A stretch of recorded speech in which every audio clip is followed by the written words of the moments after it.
Le Seigneur est merveilleux, il nous aime. Il nous a encore aujourd'hui donné l'opportunité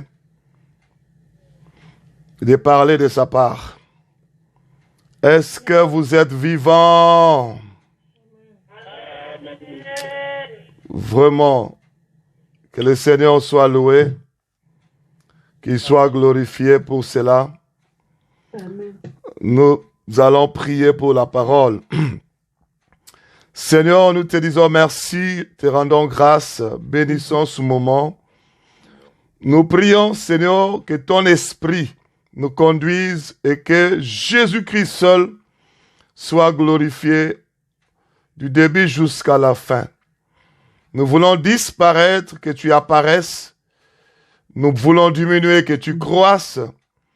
Nous voulons que toute personne qui va écouter cette parole, présentement, même en différé, soit touchée et soit édifiée, soit bénie.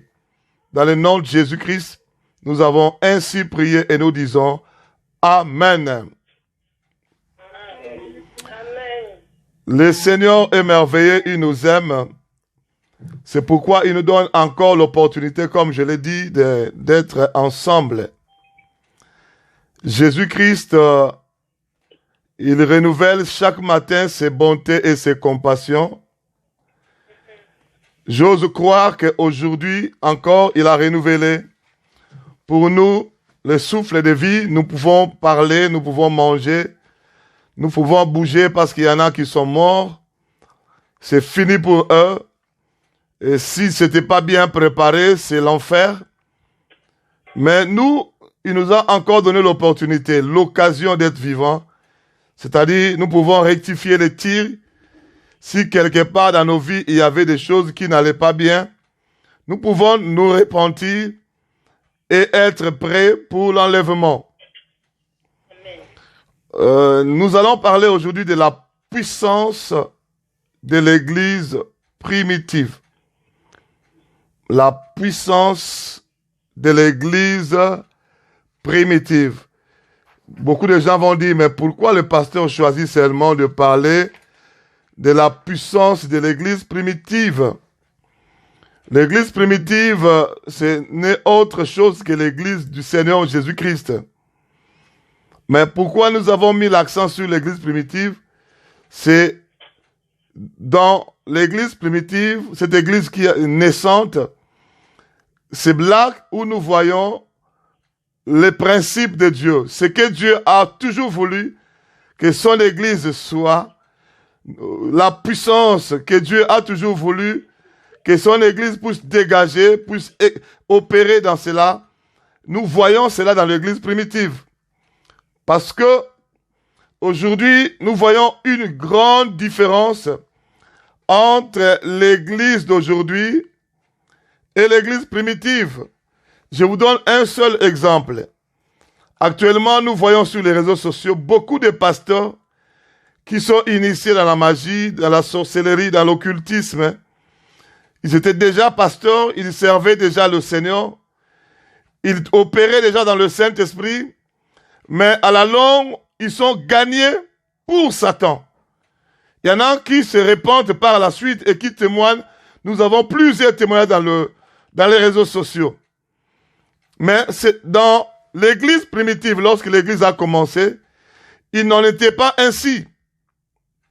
Quand l'Église a commencé dans sa puissance, dans sa gloire, nous avons vu dans la Bible plutôt les magiciens, les occultistes, et qui étaient saisis par la puissance de l'Église et qui venaient déposer leurs fétiches, leurs livres de la magie, leurs histoires des occultistes, et on brûlait cela, et ils recevaient Jésus-Christ comme leur Seigneur et Sauveur. Mais d'où vient qu'aujourd'hui, ça devient le contraire? D'où vient qu'aujourd'hui, c'est plutôt le pasteur? Vous verrez un pasteur, non, j'ai été initié dans la magie. Je suis allé parce qu'un ami avait beaucoup d'argent, il m'a dit, si tu veux devenir comme moi, viens. Et je suis allé dans des maisons occultes, sous la mer, nous sommes allés prendre des sirènes, nous entendons des choses comme ça. Mais dans l'église primitive, c'était plutôt le contraire. Les magiciens venaient déposer leurs fétiches. Les occultistes venaient à Christ. Mais d'où vient cette différence? Voilà, c'est pourquoi nous voulons vraiment sonder la pensée du Seigneur, vérifier les Écritures, voir qu'est-ce qui a fait de cette église primitive une église puissante et glorieuse. Qu'est-ce qui a fait de cette église? Quel est le secret même de la puissance de cette église que nous n'avons plus aujourd'hui? Je sais que Dieu va nous faire grâce et nous arriverons à comprendre. Et il y a une autre chose que nous voyons de différent. Lorsque Jésus-Christ, l'église n'existait pas encore, il était en train d'annoncer dans Matthieu chapitre 16, il a dit, je bâtirai mon église et les portes des séjours des morts ne prédomineront point contre elle. Lorsqu'il a, pour la toute première fois, parlé de son église, il a également défini comment ça sera cette église. Puissante, glorieuse, les portes des séjours des morts ne prévaudront point contre elle. Mais aujourd'hui, le monde de Satan, le monde des démons, commence à envahir l'église si déjà les pasteurs sont gagnés. Dans l'occultisme, il y en a, ce n'est plus à chercher. Voir un pasteur gagner dans l'occultisme, c'est plus à chercher. Dans chaque ville, dans chaque pays, dans chaque continent, il y a plusieurs témoignages. Dans mon pays, le Congo, il y en a plusieurs qui étaient gagnés, qui sont même, d'autres même qui ne sont même pas délivrés, jusqu'aujourd'hui gagnés dans l'occultisme. Ils opèrent avec les démons, mais ils étaient de vrais serviteurs. D'où est venu cela? Mais lorsque le Seigneur a annoncé son église, il a dit, les portes des séjours des morts ne prédomineront point contre mon église. Mon frère, ma soeur, je vais vous dire la vérité. Il y en a même des pasteurs qui sont déjà dans l'occultisme, mais sans le savoir. Ils ne savent pas. Je me souviens une fois, un pasteur est venu me voir. Il m'a dit, pasteur, bienvenue, je fais 3 fois le songe. Je rêvais que j'étais en train d'être initié dans la magie. La première fois, j'ai vu l'initiation de la magie, ça se passe comme ça. Elle s'est réveillée. La deuxième fois, elle a vu l'initiation de la magie, ça se passe comme ça. Et la troisième fois, elle est venue me voir, c'était aussi un pasteur comme moi. Elle m'a dit ce qu'elle voyait. Moi, j'ai dit, ma soeur, elle était une pasteur femme. Pasteur, c'était un problème sérieux avec ce que tu vois. Mon frère, la suite et la fin est que elle a demandé la prière de la délivrance. Et lorsque je me suis mis à prier au nom de Jésus-Christ de Nazareth, elle est tombée. Et lorsqu'elle est tombée, je vois un des pasteurs, on les appelle grands pasteurs, c'est lui qui connaît le vrai grand pasteur, c'est Dieu. Il était déjà dans l'occultisme, mais il a imposé la main à ce pasteur-là. Lorsqu'il a imposé la main, il a déclenché inconsciemment l'initiation dans l'occultisme. Mon frère, il y a des choses qui se passent dans ce monde-là.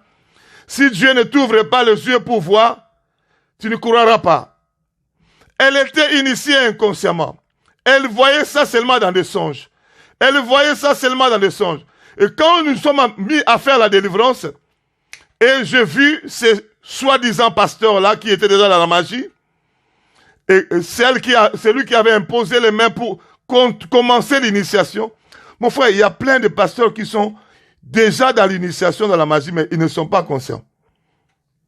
Là, c'est entre parenthèses, je ferme ça.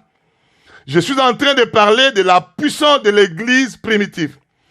Mais pourquoi nous devons étudier les secrets là, de la puissance de l'église primitive? Parce que si quelque part nous avions bronché, si quelque part nous sommes tombés, si quelque part nous avions abandonné la voie du Seigneur, nous avions abandonné la puissance de l'église de Jésus-Christ pour entrer dans d'autres puissances, que nous puissions nous repentir, que nous puissions renoncer à cela et nous puissions rentrer dans le secret de la puissance de l'église de la Bible, de l'église primitive. Quand je parle église, je ne parle pas d'un bâtiment. Toi qui as Jésus-Christ comme Seigneur et Sauveur, tu es déjà l'église. Tu es le temple du Saint-Esprit de Dieu. Tu es également une église. Dieu habite en toi. Le Saint-Esprit habite en toi.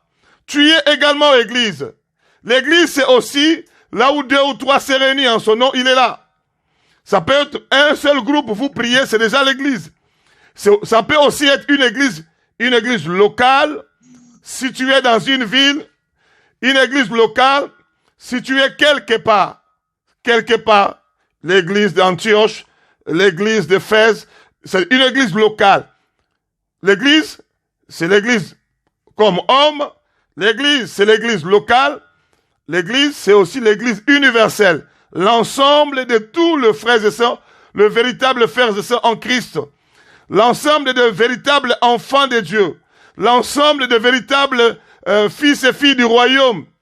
On ne peut pas, l'église universelle ou l'église corps de Christ, on appelle ça, on ne le voit pas. Ce n'est pas situé, ce n'est pas localisé dans une ville. C'est juste l'ensemble des enfants de Dieu à travers le monde. Nous constituons cette église-là, invisible, universelle, et l'église corps de Christ.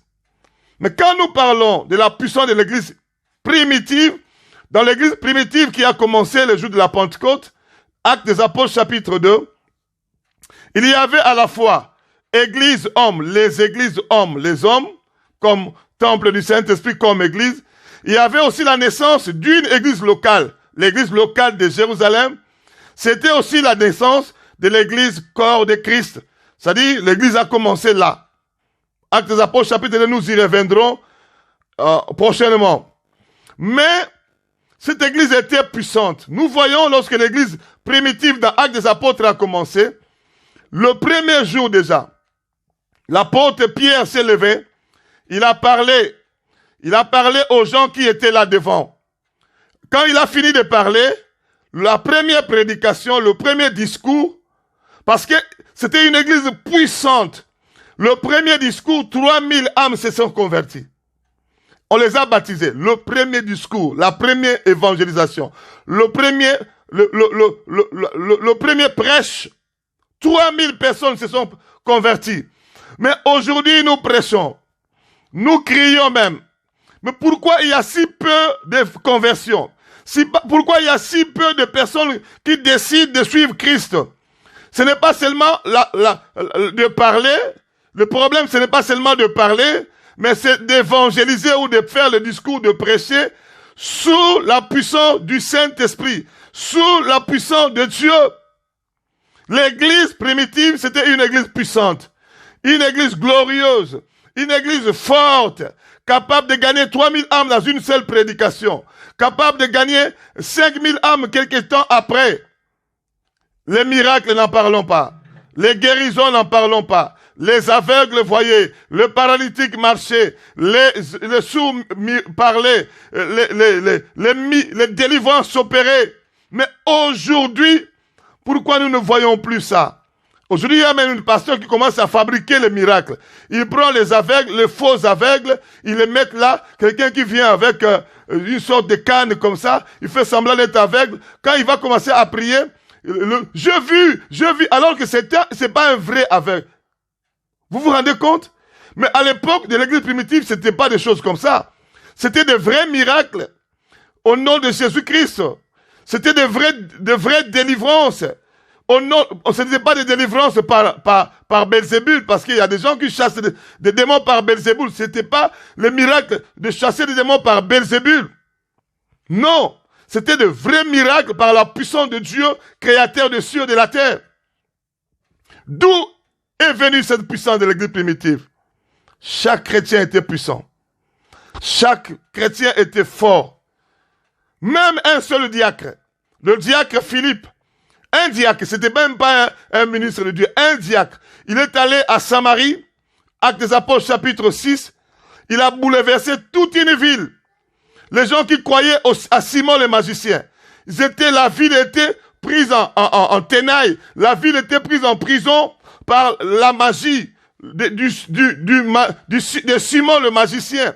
Mais un seul diacre, rempli de la puissance de Dieu, est venu à Samarie, il a bouleversé toute la ville.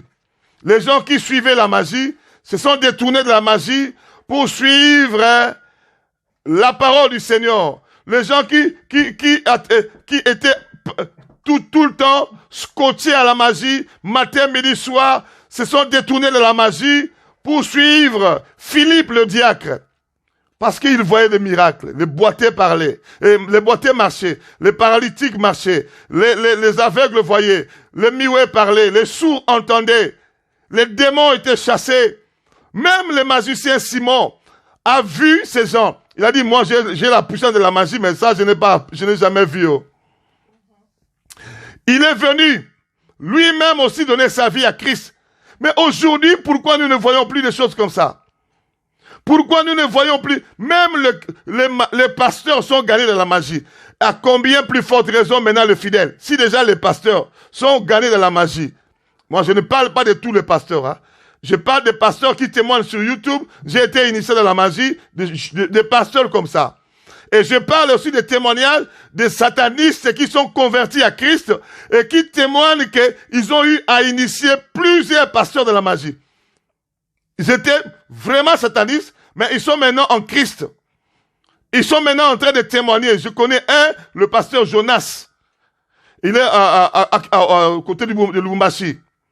Il témoigne comment ils ont gagné les pasteurs, initié les pasteurs dans la magie. Quand il était magicien, maintenant il s'est repenti, il est devenu serviteur de Dieu. J'ai suivi plusieurs magiciens témoigner ça. Magiciens convertis qui sont devenus serviteurs de Dieu. Mais d'où vient cette faiblesse? D'où vient que l'église primitive était puissante, forte, glorieuse? D'où vient cette faiblesse? Nous allons voir, comme au travers d'un miroir, ce qui a fait la puissance de l'église primitive. Alléluia. Amen. Mon frère, ma soeur, je vais vous dire ceci. La Bible nous parle d'Adam. Le premier homme que Dieu a créé. Adam, et Dieu a créé sa femme Ève. Et dans le livre de Genèse chapitre 2, chapitre 3, on nous parle comment le diable qui a vu Adam créé à l'image de Dieu, à la ressemblance de Dieu, établi sur la terre, dans le jardin d'Éden, le diable est venu séduire la femme à son tour est allée séduire son mari, et le couple, le premier couple, le premier ministre même de Dieu, parce que ce sont les premières personnes à recevoir un travail à faire pour Dieu. Ils étaient tombés sous l'emprise du diable, parce qu'ils ont obéi au diable, parce qu'ils ont écouté le diable. Et le monde était séparé de Dieu. La Bible dit, tous ont péché et sont séparés de Dieu. Et Dieu, par son amour, il a envoyé Jésus-Christ, son Fils. C'était pour restaurer ce que le diable a détruit dans le jardin d'Éden. C'était pour nous redonner ce que le diable a volé dans le jardin d'Éden. Frères et sœurs en Christ, je vais vous dire la vérité. Lorsque Jésus-Christ est venu, et il est venu pour mourir pour nous, verser son sang, mourir, ressusciter, monter, et c'était Jésus, c'était pour nous racheter par son sang. Et il a bien fait son travail à la croix. Nous sommes rachetés. Nous qui croyons à Jésus-Christ. Nous qui acceptons Jésus-Christ comme Seigneur et Sauveur. Nous sommes rachetés par son sang. Nous sommes redevenus peuple de Dieu. Nous sommes lavés par son sang. Mais il a fini son travail avant de partir. Il a dit, je bâtirai mon église. L'église, c'est là où les sauvés vont se retrouver. C'est là où les rachetés vont se retrouver pour se préparer au grand retour. Nous sommes venus sur la terre comme des passagers, des pèlerins. Nous sommes sur la terre, mais nous ne sommes pas de la terre.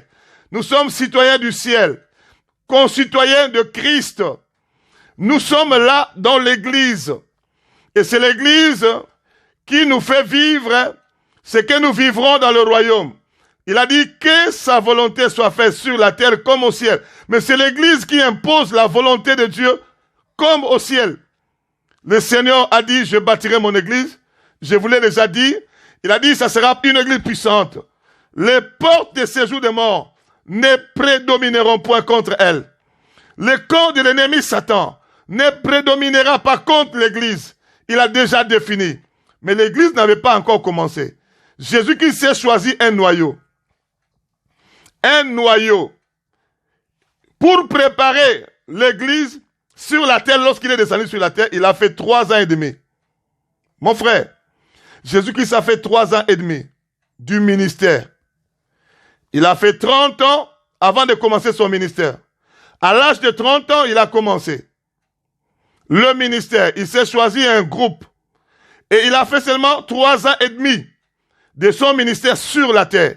Et c'est pendant ces 3 ans et demi qu'il préparait, bon, la préparation a déjà commencé depuis le ciel, mais il préparait les hommes de la terre à être le noyau qui devrait constituer l'église naissante.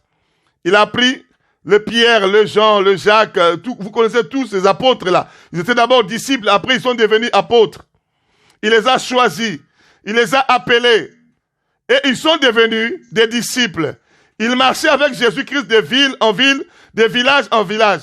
Ils écoutaient les enseignements du Seigneur. Alléluia. Je suis en train de dire Alléluia. Ils écoutaient les enseignements du Seigneur pendant 3 ans et demi. Mon frère, pourquoi l'église primitive était puissante? Parce que c'est une église qui a reçu la parole d'abord.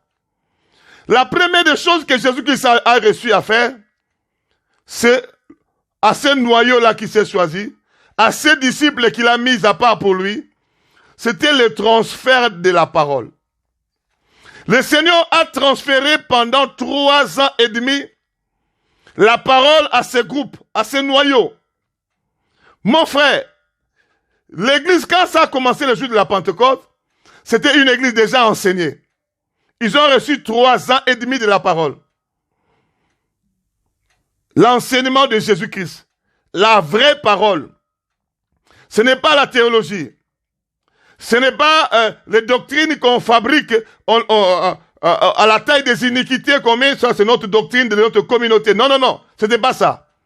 C'était les paroles de Christ. Les paroles de Christ. Mon frère, ils ont reçu la pure parole pendant 3 ans et demi. Et la Bible dit ceci. La foi vient de ce qu'on entend. Actes des apôtres. Non, Romains plutôt. Chapitre 10, verset 17 nous dit, la foi vient de ce qu'on entend, et ce qu'on entend vient de la parole de Christ. Ces noyaux n'avaient pas seulement reçu l'enseignement pendant 3 ans, les noyaux qui devraient constituer l'église naissante avaient également reçu la foi, parce que la foi vient des paroles de Christ. Ayant reçu pendant 3 ans et demi les paroles de Christ, dont ils étaient remplis de foi, de la foi. Ces noyaux n'avaient pas seulement la foi, ils avaient également la pureté. Amen. C'était un noyau pur. Alléluia. Toutes les personnes qui sont sur Skype, si vous pouvez nous aider. Que le Seigneur bénisse. Excusez-moi parce qu'il y a quelque chose qui a dérangé ici avec le Facebook. Je ne sais pas. Je vais arranger ça. Et on va commencer. Alléluia. Je suis en train de dire Alléluia. Il y a eu un contretemps avec le Facebook, c'est pas grave, on va continuer. Le Seigneur a transféré pendant 3 ans et demi la parole. Et cette parole-là, c'était la pure parole. C'était la parole qui a communiqué d'abord la foi. La foi vient de ce qu'on entend. Et ce qu'on entend vient de la parole de Christ. Je l'ai dit dans Romains chapitre 10, verset 17. Puisqu'ils ont reçu les paroles de Christ, ils étaient remplis de foi. Un cœur rempli de foi chacun. Non seulement la foi, c'était également la pureté. Ils étaient remplis non seulement de la foi, mais de la pureté. La pureté. Parce que la Bible dit dans Jean chapitre 15, au verset 3, déjà vous êtes purs à cause de la parole que vous avez écoutée. Puisqu'ils ont écouté la parole de Christ, ils avaient reçu non seulement la foi, et également la pureté. Ils avaient un cœur pur. Non seulement pendant les 3 ans, ils ont reçu la foi et le cœur pur, ils ont également reçu une troisième chose, on appelle ça la connaissance. Le Seigneur les a donné l'enseignement Et l'enseignement communique la connaissance. Et n'oubliez pas, la Bible dit, mon peuple est détruit parce qu'il lui manque la connaissance. Mais le Seigneur n'a pas voulu commencer une église avec un groupe manquant la connaissance. Non, il les a enseignés et l'enseignement de Christ pendant 3 ans et demi les a communiqué la connaissance. Mon frère, ma soeur, s'il y a une arme plus puissante que le diable utilise en ces temps de la fin pour nous détruire, les enfants de Dieu même, c'est le manque de la connaissance, c'est l'ignorance. Mais le Seigneur n'a pas pris ces risques-là, de commencer, de bâtir l'église, de créer son église avec un groupe ignorant. Il les a enseignés pour communiquer aussi la connaissance. Là, nous sommes en train d'essayer de voir qu'est-ce qui a fait que l'église primitive soit puissante. Les frères et sœurs de l'église primitive soient des frères très puissants, même un diacre. Un simple diacre peut terroriser, peut bouleverser toute une ville et gagner toute une ville à Christ. Non seulement l'enseignement de 3 ans et demi a communiqué la connaissance, cela aussi a communiqué la révélation de Christ. Parce que pendant 3 ans et demi, ils ont reçu l'enseignement qui les a révélé Christ. Parce que pendant 3 ans, si vous lisez les évangiles, Matthieu, Marc, Luc et Jean, vous lisez tous les enseignements de Jésus-Christ. Mon frère, ma soeur, il les a présentés Christ. Qui il est et qu'est-ce qu'il fait. Les apôtres ont reçu la révélation de Christ pendant ces 3 ans et demi. Parce qu'il les a dit, je suis le chemin, la vérité et la vie. Il présentait ce qu'il était, lui, Jésus-Christ, et ce qu'il était capable de faire. Il leur révélé Christ. Il s'est révélé en eux. Ils avaient reçu pendant ces 3 ans et demi la révélation de Christ. Je suis la résurrection et la vie. Je suis le bon berger. Je suis le vrai cep. Je suis le pain de vie. Je suis la pierre angulaire. Je suis. Il s'est révélé à ce noyau qui devrait constituer l'église. Ils avaient reçu la révélation de Christ. Voilà pourquoi, dans Matthieu chapitre 16, lorsque l'apôtre Paul, attends, nous avons lu ça.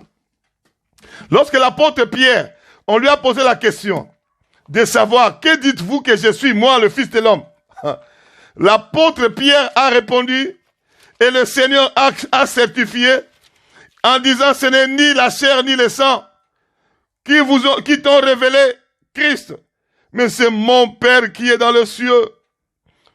Dans Matthieu chapitre 16, alléluia, à partir du verset 17, Jésus reprenait la parole, lui dit, tu es heureux, Simon, fils de Jonas, car ce ne sont pas la chair et le sang, ce ne sont pas la chair et le sang qui t'ont révélé cela, mais c'est mon Père qui est dans les cieux. Et moi je te dis, tu es Pierre, et que sur ce roc, je bâtirai mon église, et que les portes du séjour des morts ne prévaudront point contre elle, ne prédomineront point contre elle. Les apôtres avaient la révélation de Christ. Le Père les a révélé Christ par les prêches, les révélations qui sortaient de la bouche du Seigneur Jésus-Christ. Ils ont reçu la révélation de Christ pendant ces enseignements. Ils n'ont pas seulement reçu la révélation de Christ, ils ont également reçu la révélation du Saint-Esprit. Parce que dans Jean chapitre 14, chapitre 15, chapitre 16, le Seigneur a beaucoup parlé du Saint-Esprit. Le consolateur, l'Esprit de vérité, il vous conduira dans toute la vérité. Il prendra ce qui est à moi. Il vous l'annoncera. Le Seigneur, par tous les enseignements qu'il les a donnés, il les a également révélé qui est le Saint-Esprit et qu'est-ce qu'il fait. Mon frère, au fait, quand cette église a commencé le jour de la Pentecôte, c'était une église enseignée. C'était une église que chaque chrétien était rempli de la foi, la véritable foi. C'était une église avec chaque chrétien avec un cœur pur. Ils étaient purs à cause de la parole déjà écoutée. C'était une église qui avait la révélation de Christ. C'était une église qui avait la révélation du Saint-Esprit. Qui il est et qu'est-ce qu'il fait. On les a tellement parlé du Saint-Esprit. Voilà les jours où on leur a dit, ne vous éloignez pas de Jérusalem, attendez la promesse, que vous soyez revêtus de la puissance d'en haut, que vous soyez baptisés du Saint-Esprit. Donc ils ont déjà écouté le Saint-Esprit par la bouche du Seigneur Jésus-Christ avant de l'expérimenter, la communion du Saint-Esprit. Le Seigneur leur a parlé du Saint-Esprit, qui il est, qu'est-ce qu'il fait, et ça a donné l'amour du Saint-Esprit, le désir d'être en communion avec le Saint-Esprit. C'est pourquoi ils sont allés le jour de la Pentecôte attendre le Saint-Esprit tout en connaissant qui il est et qu'est-ce qu'il fait. Mais aujourd'hui dans nos églises, frères, dans nos églises aujourd'hui, les gens ne sont pas enseignés. Lorsque vous faites les enseignements, les gens ne viendront même pas. Les jours où vous allez faire, aujourd'hui, c'est jeudi miracle. C'est mercredi, tout est possible. C'est jeudi, c'est vendredi miracle.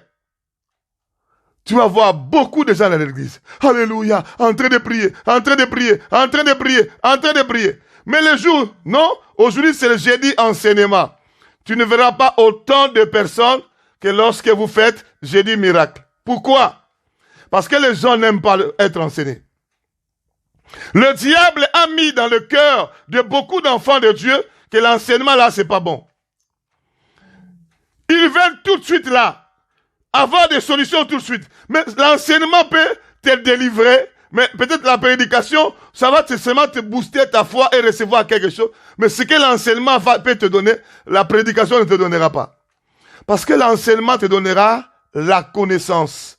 Lorsque l'enseignement chasse l'ignorance, la connaissance, tu vas savoir faire un certain nombre de choses. Parce que tu sais, tu es enseigné. Tu es enseigné. Tu es enseigné. Tu es éclairé par l'enseignement. Tu sais faire un certain nombre de choses. Parce que tu es un chrétien mature, un chrétien assis dans la parole. Tu n'es pas un chrétien emporté par tout vent. Mais celui qui reste seulement dans Dieu va faire, Jésus-Christ est merveilleux, il va faire. Il cherche des solutions. Les chrétiens de Jésus sauveur. Pour eux, Jésus seulement est sauveur. Jésus est seulement sauveur. Des chrétiens, Jésus sauveur. Mais des chrétiens qui sont de Jésus sauveur, Seigneur et sauveur. Il y en a ils ont Jésus-Christ d'abord comme Seigneur. Ils aiment la parole. Ils aiment être enseignés. Ils aiment recevoir l'enseignement. Parce qu'ils savent que l'enseignement communique la connaissance. Ils savent que l'enseignement va leur booster la foi. Ils savent que l'enseignement va leur purifier. L'enseignement va leur délivrer. La Bible dit, vous connaîtrez la vérité et la vérité vous rendra libre. C'est la connaissance de la vérité. Or, pour avoir la connaissance de la vérité, il faut que tu sois enseigné. Les prédications, c'est vite fait pour seulement booster ta foi et recevoir l'intervention de Dieu. Mais un enseignement, on va aller ABC de l'évangile. On explique dans la profondeur et les écailles tombent de tes yeux. Tu vois clairement, tu as la connaissance. Tu peux demain enseigner une autre personne, même tes enfants à la maison, parce que tu connais, tu as la connaissance. Mais les églises aujourd'hui n'aiment pas ça. Le Seigneur s'est arrangé que l'église primitive puisse commencer avec un noyau enseigné. Si vous lisez la première prédication de l'apôtre Pierre, quand il parlait pour gagner 3000 âmes, vous lisez seulement tout ce qu'il a mentionné dans sa prédication, c'est écrit dans Actes des Apôtres chapitre 2. Vous comprenez que cette personne-là a été enseignée. Il a brossé Abraham, Isaac, Jacob. Il est descendu, patriarche David, Moïse, il est descendu, David, jusqu'à arriver à Christ. Il a brossé même toute la Bible. Donc, c'était les personnes qui étaient enseignées, ils avaient la connaissance. Mais aujourd'hui, nous avons des gens qui sont dans les églises, ils ne sont même pas enseignés. Ils n'aiment même pas l'enseignement. Ils n'aiment pas ça. Comment voulez-vous avoir une église puissante? Mais Jésus-Christ a d'abord transféré la parole. La Bible dit au commencement, c'était la parole. Au commencement, c'était la parole. Il voulait commencer par le commencement. Il voulait commencer par le commencement. La parole, la parole. Communiquer la connaissance de la parole. Communiquer la pureté qu'octroie la parole. Communiquer la foi qui vient de ce qu'on entend et ce qu'on entend de la parole de Christ. Et communiquer la révélation de Christ, la révélation du Saint-Esprit. Non seulement ils ont reçu toutes ces choses, ils ont reçu aussi l'expérience. Parce qu'ils ont vu Jésus-Christ pratiquer la parole. Ils ont vécu ça. Ils ont vécu Jésus-Christ en train de pratiquer la parole. Opérer dans la puissance. La démonstration de la parole de Dieu. Ils ont vu Jésus-Christ guérir les malades, opérer le miracle, ouvrir les yeux des aveugles, ouvrir les oreilles des sourds, délier la langue de muets, chasser les démons. Ils ont vu Jésus-Christ multiplier le pain, le poisson. Ils ont vu Jésus-Christ opérer des miracles, parler à un arbre qui sèche. Ils ont reçu également l'expérience. Une fois le Seigneur les a envoyés, il les a dit, allez aussi, vous aussi. Ils sont allés prêcher, ils ont même chassé les démons, ils sont revenus, Seigneur, les démons même nous ont été soumis en ton nom.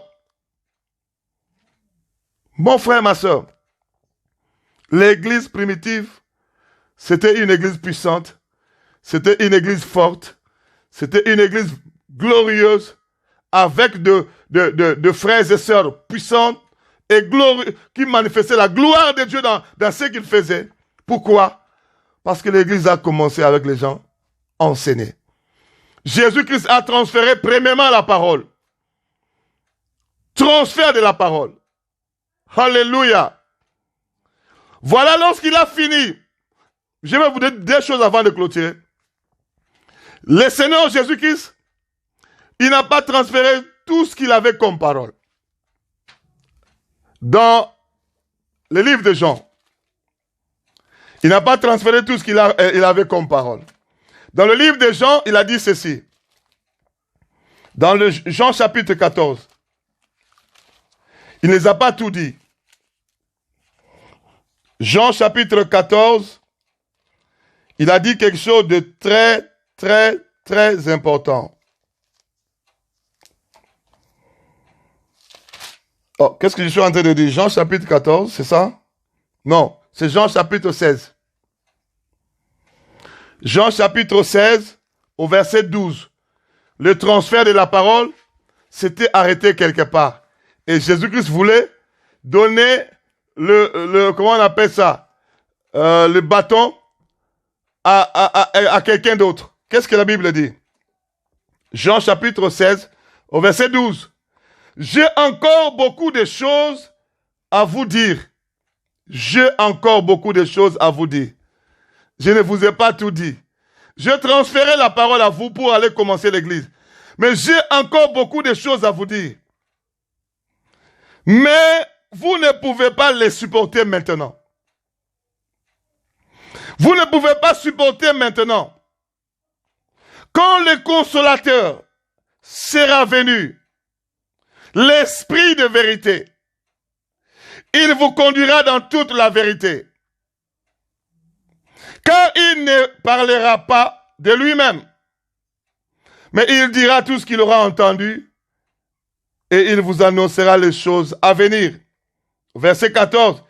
Il me glorifiera parce qu'il prendra ce qui est en moi et vous l'annoncera. Donc les choses que le Seigneur a dit, qu'ils ne pouvaient pas supporter, les apôtres ne pouvaient pas supporter maintenant, il a laissé au Saint-Esprit de leur dire, lorsqu'ils seraient en mesure de supporter des choses qu'ils n'étaient pas en mesure de supporter du vivant de Christ sur la terre. Mon frère, le Seigneur Jésus-Christ est un bon berger. Il regarde, il dit, non, je leur donne ce qu'il faut pour commencer l'église, Mais d'autres choses, je ne donne pas maintenant parce qu'ils seront peut-être scandalisés, choqués. Je leur donne pas ici. Mais je leur laisse commencer l'église. Mais d'autres choses viendront après. Le Saint-Esprit viendra. Il prendra ce qui est à moi et annoncera à l'église. Il prendra ce qui est à moi et annoncera aux frères et sœurs. Il prendra ce qui est à moi et annoncera. Ça, quand nous allons dans les Écritures, nous vérifions.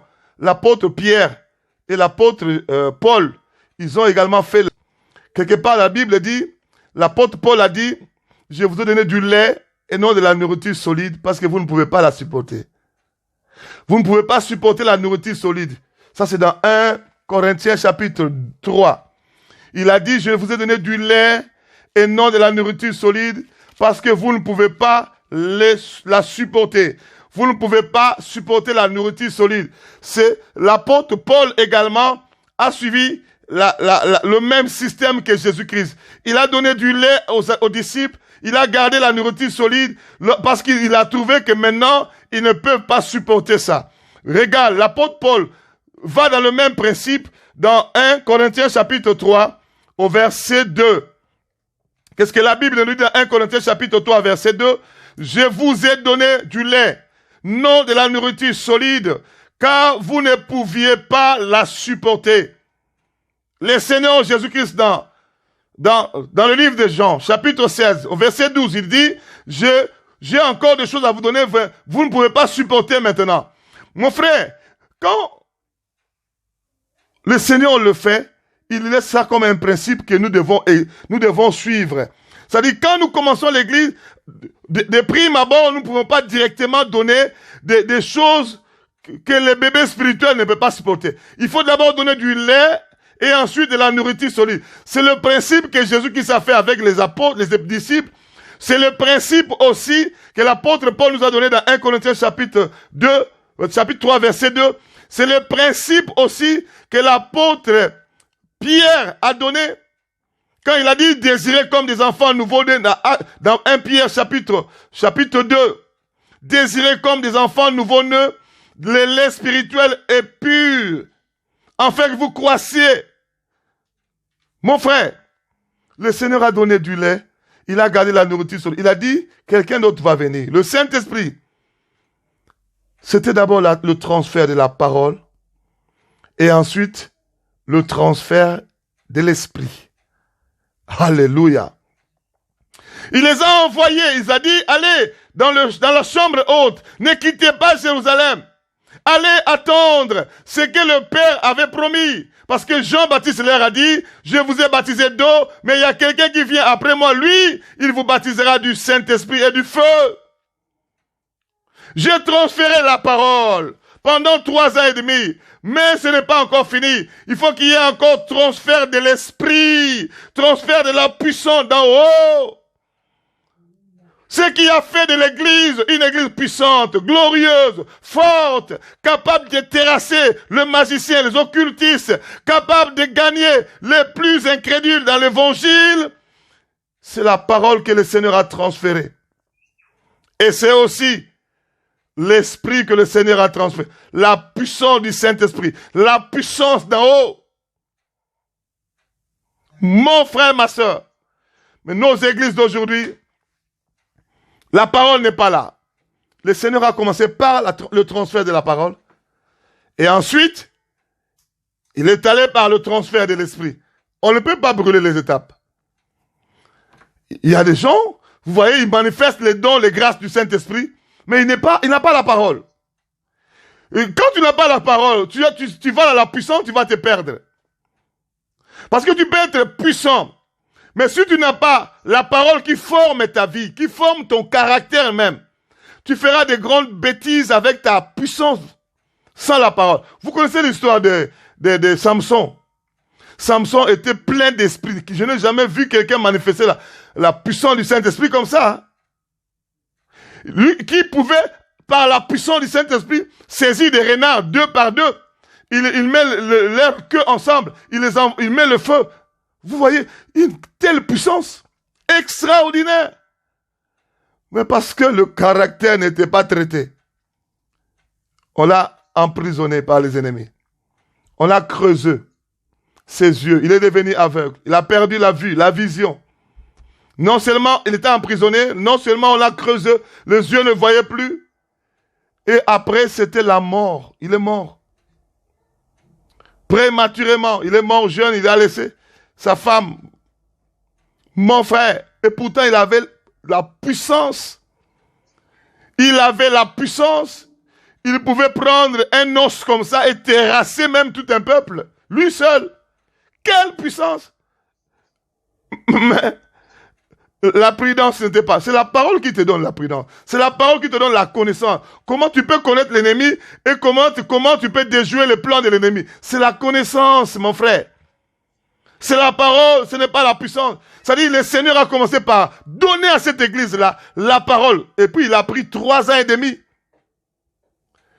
Et l'Esprit, plus ou moins 10 jours, ils ont prié plus ou moins 10 jours, le jour de la Pentecôte, pour que la puissance du Saint-Esprit descende. Mon frère, ma soeur, est-ce que toi qui m'écoutes, est-ce que tu aimes la parole? Est-ce que tu désires la parole? Tu désires consommer la parole? Est-ce que ta faiblesse, c'est la faiblesse de l'église d'aujourd'hui parce que nous n'avons plus la parole? Tu vas me dire, mais pasteur, il y a des gens qui prêchent dans le Facebook comme tu fais là sur les réseaux sociaux. Mais mon frère, les apôtres, les noyaux qui constituaient l'église naissante, ont reçu la parole de Christ. Ils n'ont pas reçu la théologie. La théologie, ce n'est pas la parole de Christ. Ils n'ont pas reçu les enseignements communautaires. Chaque communauté va tailler sa doctrine, va concevoir sa doctrine à la taille des iniquités. Nous, la doctrine de notre communauté, nous ne prêchons pas ça. Nous n'acceptons pas ça. Ça, ce sont des hommes qui ont fait des choses. Ce n'est pas les paroles de Christ qu'ils enseignent. Mon frère, il faut faire très attention. Les paroles de Christ, c'est différent aussi à la religion. Les paroles des religions, non, c'est différent. Les paroles de Christ, c'est différent à la théologie. La théologie là même, il y en a, si c'est combien de courants théologiques, si c'est des centaines de courants théologiques. Parmi les centaines de courants théologiques là, chacun explique la Bible à sa manière. Et dans les centaines de courants théologiques, la majorité de ces courants là, c'est fabriqué par Satan dans le monde des ténèbres. Il a envoyé ça sur la terre. Et tu verras un pasteur avec son diplôme théologique, il est en train de défendre son diplôme de la théologie, au lieu d'écouter le Saint-Esprit et de dire à l'église ce que l'Esprit dit à l'église. Quand le Seigneur était en train d'enseigner pour commencer l'église, ce n'était pas les paroles de la théologie, c'était l'évangile, l'ainsi dit l'Éternel. Ce sont les paroles du royaume qui sortaient du royaume pour ces gens-là. Aujourd'hui, il y a plein de gens qui prêchent, mais il y a peu de gens qui prêchent, comprenez-moi bien, qui prêchent la parole de Christ, la doctrine de Jésus-Christ, la parole véritable sortant de la bouche de Jésus. Très peu de gens. Beaucoup de communautés sont dans la théologie. Et ils envoient même leurs fidèles. Toi, il faut que tu fasses la théologie parce que nous, on te voit avec beaucoup de zèle. Il faut que tu fasses la théologie. Et on l'envoie dans un courant théologique comme ça. Voilà pourquoi beaucoup de gens qui s'opposent à la parole de la sainte doctrine, ce sont les théologiens. Parce que quand tu vas le parler du niveau de la repentance que le Seigneur attend à l'église, quand tu vas le parler du niveau de la sanctification que l'Éternel attend pour l'église, lui, il commence à t'expliquer en hébreu, en grec, en araméen, ce que tu dis là, Dieu ne fait pas comme ça. C'est-à-dire, il se réfère toujours à ce qu'on l'a fait gober. Même si lui-même, il reçoit la révélation du Seigneur, lui-même, il reçoit ça. Il jette la poubelle parce qu'il veut rester dans ce qu'on lui a fait gober. D'abord, si déjà lui-même, il va rejeter Dieu. Mais à combien plus forte raison les autres personnes?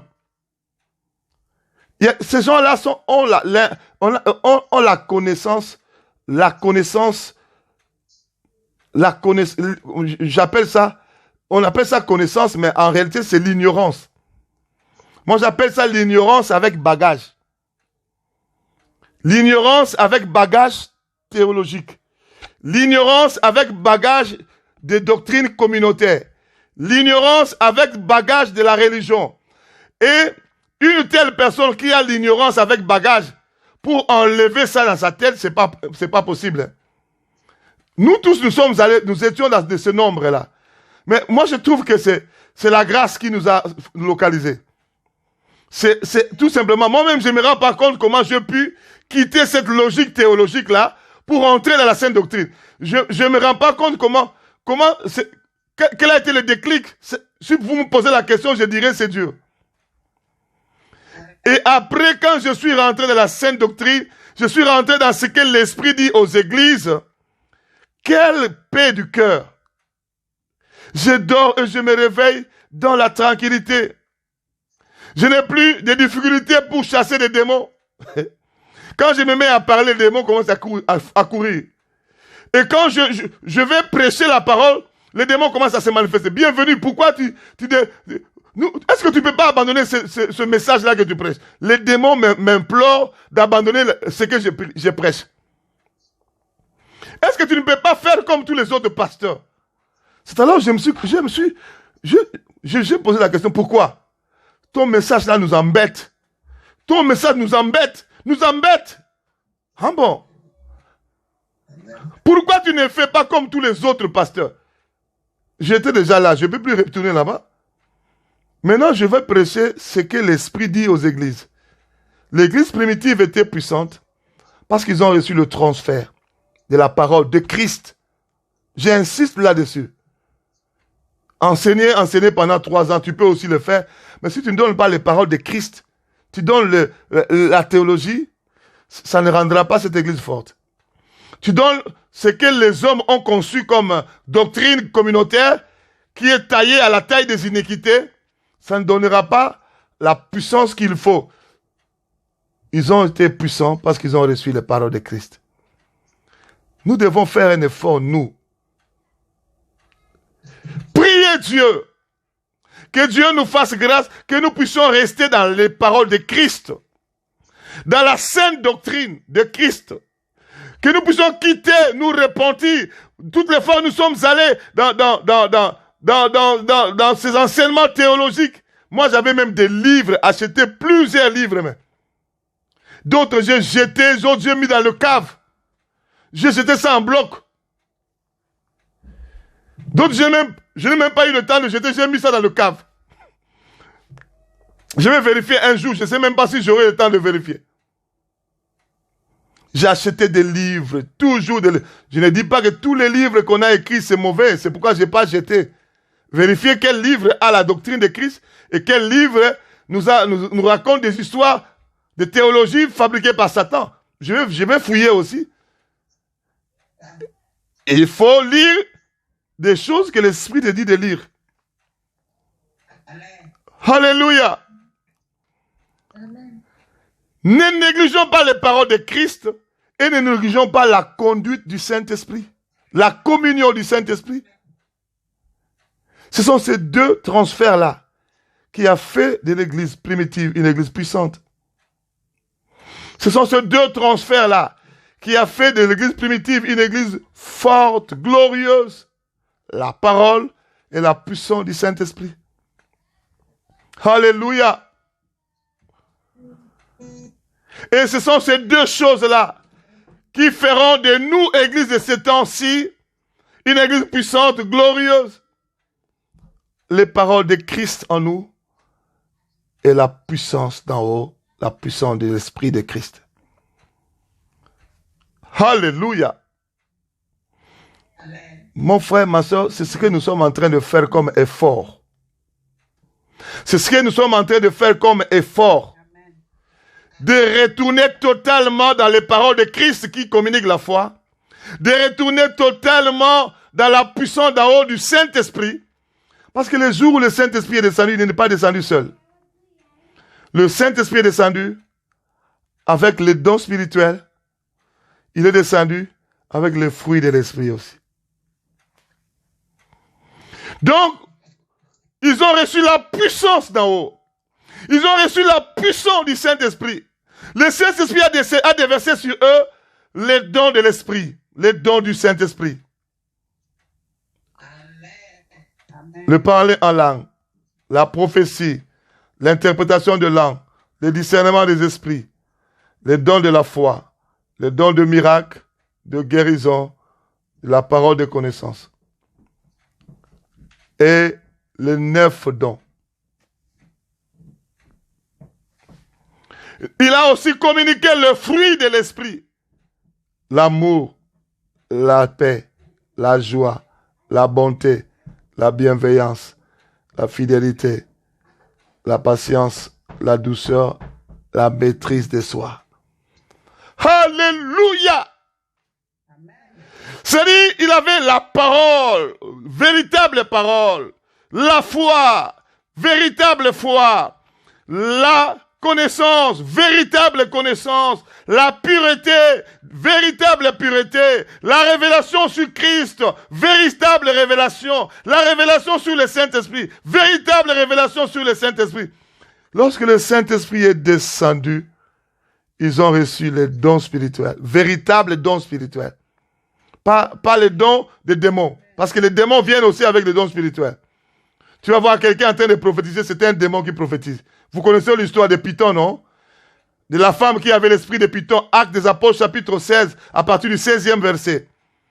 Elle parlait de choses, mais c'était l'esprit de Python. Dans les églises, il y a des esprits de Python dans les églises. Si déjà vous ne recevez pas la parole de Christ, attention, que le Saint-Esprit, l'esprit des démons vienne aussi communiquer les dons dans ces églises-là.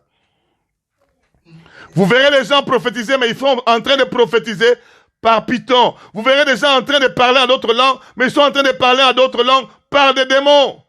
Non pas pour édifier, mais pour envoûter l'église. Nous avons vu ces choses-là. Et nous voyons ça même dans presque toutes les délivrances. Les démons savent bien parler en langue plus que nous. Ils commencent à parler en langue. Vous pensez que c'est le Saint-Esprit qui fait parler en langue. Quand il va au nom de Jésus-Christ, le démon c'était. Oh. Moi je suis tel démon. Oh. Donc il voulait te tromper dans la délivrance, que tu penses que non, ici on n'a plus besoin de la délivrance, c'est juste le Saint-Esprit qui parle là. Alors c'est un démon. C'est ce que les démons font souvent. Et si tu n'es pas connecté au Saint-Esprit, tu vas dire Alléluia, c'est l'Esprit. Non, c'est pas le Saint-Esprit, c'est un démon. Paul, il était connecté au Saint-Esprit, rempli du Saint-Esprit, il a regardé cette femme, il a dit non, ça c'est l'esprit de Python. Il a chassé l'esprit, l'esprit est sorti.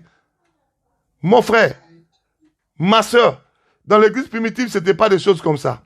C'était le Saint-Esprit, les véritables dons spirituels, les véritables fruits de l'esprit. L'amour était là, la paix était là, la joie était là, la bonté, la bienveillance, la douceur, la fidélité, la patience, la maîtrise de soi. Ils avaient tous les 9 dons. Voilà pourquoi cette église était puissante. Mais nous, aujourd'hui, là, déjà la connaissance, c'est difficile. Nous ramassons des fois ce que la théologie nous a donné. Nous ramassons des fois ce que les hommes nous ont donné. Mais nous ne voulons pas rester dans ce que l'Esprit dit à l'Église. Voilà pourquoi, dans cette église d'Asie, dans Apocalypse chapitre 2, chapitre 3, le Seigneur est en train de corriger les églises. Il a dit, ce que j'ai contre toi parce que tu laisses la femme Jézabel enseigner. C'est-à-dire, dans l'église de ce temps, reçoivent les enseignements de Jézabel. Dans l'église de ce temps, nous recevons la doctrine de Balaam. Il a reproché une des églises, la doctrine de Balaam. Alléluia. Il a reproché beaucoup. C'est-à-dire, l'église de la fin a embrassé plusieurs doctrines. Le message de Jézabel, nous avons embrassé. La doctrine de Balaam, nous avons... Cet enseignement, nous n'allons pas clôturer ça aujourd'hui. Hein. Je vous annonce que c'est juste une introduction. Nous allons continuer avec ça, expliquer un certain nombre de choses. Dans l'église actuelle, nous avons ramassé plusieurs doctrines. La doctrine de Balaam, la doctrine des Nicolaïtes. Dans Apocalypse chapitre chapitre 2, au verset 14. Mais ce que j'ai contre toi, c'est que tu as les gens attachés à la doctrine de Balaam. Là, prochainement, je vais vous expliquer la doctrine de Balaam, c'est quoi? Qui enseignait à Balak à mettre une pierre d'achoppement devant le fils d'Israël pour qu'il mange les viandes sacrifiées aux idoles et qu'il se livre à la débauche. Quiconque embrasse, adhère dans la doctrine de Balaam, tu vas sombrer dans l'idolâtrie et dans l'impudicité. Voilà pourquoi aujourd'hui, là, nous avons embrassé toutes les doctrines. Et qu'est-ce que la Bible nous dit ceci? De même, au verset 15, de même, toi aussi, tu as des gens attachés pareillement à la doctrine des Nicolaïtes. Voilà des doctrines de Balaam, des Nicolaïtes.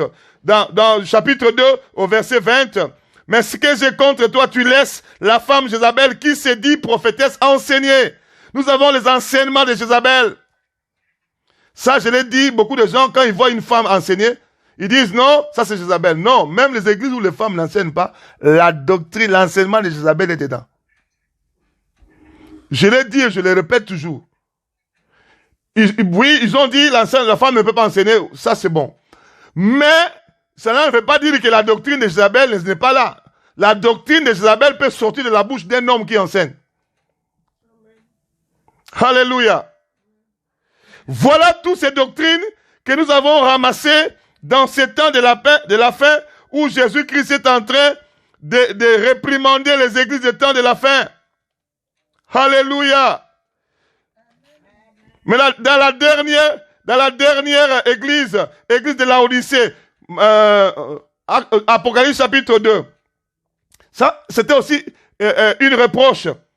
Verset 15, chapitre 3, verset 15. Qu'est-ce que Jésus-Christ dit? Je connais tes œuvres, je sais que tu n'es ni froid ni bruyant. Puisses-tu être froid et bruyant, ainsi parce que tu es tiède, et que tu n'es ni froid ni bouillant, je te vomirai de ma bouche. Au verset 17, là où il y a une autre doctrine. Quelle est la doctrine? Au verset 17. Parce que tu dis, c'était une église qui disait, une église qui enseignait. Qu'est-ce qu'il disait? Qu'est-ce qu'il enseignait? Parce que tu enseignes, on peut dire que parce que tu enseignes, parce que tu dis, c'est l'église de Laodicée qui disait, parce que tu dis, ou parce que tu enseignes, je suis riche, je me suis enrichi, et je n'ai besoin de rien. Voilà un autre enseignement de prospérité, centré sur la richesse. Je suis riche, la richesse, je me suis enrichi, centré sur l'enrichissement, et je n'ai besoin de rien. Centré sur les besoins terrestres. Ça, c'est la doctrine de la prospérité. Mon frère, il y a plusieurs doctrines que nous avons ramassées. Nous ne sommes plus dans la parole de Christ qui a communiqué la vraie foi aux disciples, qui constituait les noyaux, qui devraient être dans l'église naissante. Ils ont reçu la pure parole. Le lait spirituel est pur, comme la Bible dit dans 1 Pierre. Le lait spirituel est pur. La pureté de la parole, sortant de Christ, les paroles de Christ qui communiquent la foi, la connaissance, qui communiquent la révélation. Mais aujourd'hui, dans le temps de la fin, c'est plus ça. Doctrine de Balaam, la doctrine des Nicolaïtes, la doctrine de Jézabel, c'est la doctrine de Laodicée, de prospérité. Ça nous a écartés de la vraie parole. Je prie Dieu, puisqu'il a commencé avec moi, qu'il continue à m'aider, à vous aider, à rentrer dans la parole de Christ et à retrouver la puissance de l'Église dans son originalité. Cette puissance de l'Église primitive, comme échantillon de ce que Dieu a toujours voulu que son Église soit. Comme échantillon de ce que Dieu a toujours voulu que ses frères et sœurs aient comme puissance, capable de terrasser, de bouleverser toute une ville, capable de prier et que le miracle s'opère. Mais aujourd'hui là, ce n'est plus le cas. Que Dieu nous aide. Je m'arrête là pour aujourd'hui. Comme je l'avais dit, cet enseignement, on va continuer ça, dans cette ligne toujours. Et on va parler de beaucoup d'autres choses édifiantes pour nous ramener dans l'originalité, dans l'échantillon que Dieu a toujours voulu que son église soit l'église primitive. Que le Seigneur vous bénisse. Est-ce que nous pouvons